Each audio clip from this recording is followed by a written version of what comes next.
what was the process like, kind of getting cleared and ready for this one, and just how did you feel in general out there? Just had to make sure, I could withstand contact, obviously. Certain movements that I would be making. Just wanted to make sure that, if I could continue to do those, then I could be able to play. We tested it out, everything felt well. We took all the right precautions, so that's what it came down to. If I had any type of soreness, any type of where I really couldn't withstand it, I wouldn't have played tonight. But everything I passed, so I wanted to give it a shot. As you can see, the back locked up a few times on me, but for the most part. Yeah, I was gonna say, how did that go throughout the course of the game? Was that something that put it up? Was it coming on? Did you just run off fumes, adrenaline? You sort of just don't feel it? How did that go? Throughout the game, it got a little tight on me.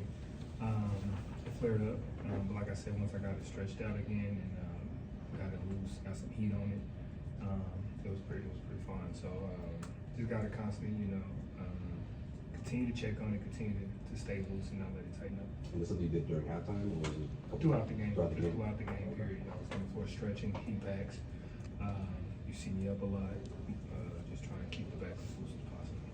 Marcus, you also turned your ankle. A little bit, a little tweak. It's not bad. I'm okay on the ankle part, which You kind of wonder. definitely caught it a little bit. You kind of wonder, why do you have such bad injury? Why you always get these knickknacks? Why things always seem to happen? Or is that something that's part of your game? Part of my game. I leave everything on the floor every night, like it's my last game, and it just happens. I'm just thankful that it's nothing too serious, and I could bounce back. Bobby and Jaren. Marcus, where were you when you saw the game go halftime?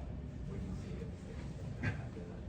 I was actually on the bench, and then after the timeout, we were looking for Jalen.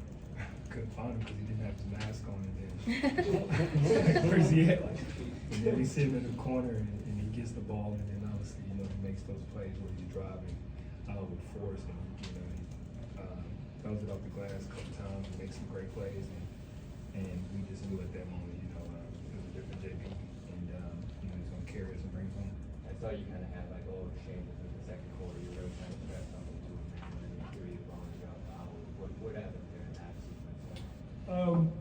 Just talking about our matchups, communicating. That's a big thing for us, is to be able to communicate. And he felt like I missed the coverage or something of that sort. And we just talked it out. I asked him what he seen. He told me, and then vice versa. He asked what he could do. That's the growth and maturity that we both have had. We've been playing with each other for so long. So that speaks volumes of who we are as a team and as who we are as a league. Marcus, when guys are playing here, they'll take something, just help ease the pain or anything like that. Did you want to just play through this raw and just be able to feel everything and just play your best? Yeah, just be me. Didn't really want to take nothing. Obviously, the more you take, the more stuff you take, the more toll it takes on your body, kidneys and everything.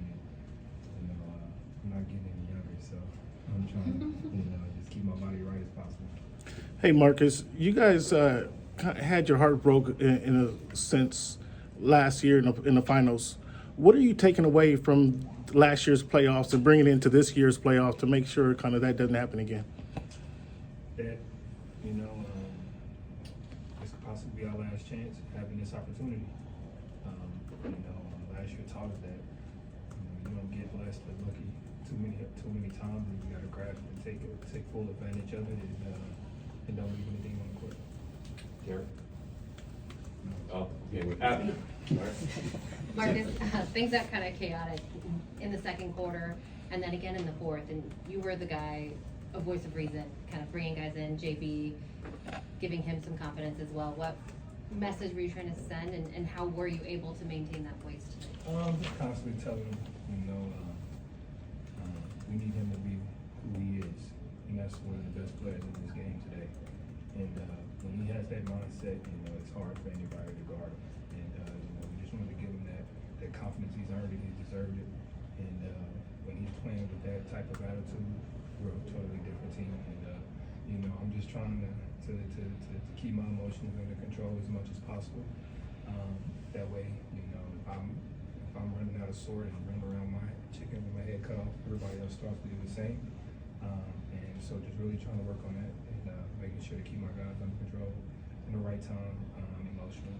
How hard is that to do against a backcourt with guys like Trey and DeJounte? It's tough, you know, they make it real tough. They do a really good job of putting pressure on you.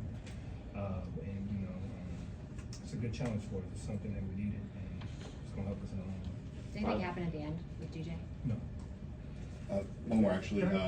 Joe just called you the heartbeat of the offense. There was like some moments late in the second where they were kind of coming back. You just started like going ISO and just taking it right to guys over and over. What was in that moment that you saw like you needed to establish yourself, and how do you feel like you found a balance over the years of like finding those moments in these big playoff games where like you feel like you need to reset the heartbeat for the offense? Just take what the defense gives me. A lot of times, you got two guys like Jalen and Jason who were such a threat on the offensive end. You can't put your best defender on both of them. So somebody has to be on me, and we just try to take full advantage.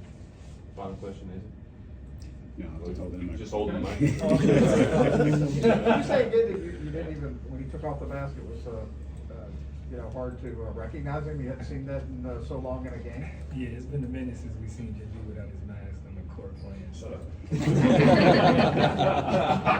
so you know, he took his mask off and he turned into a different player. He turned into Juice with the mask on.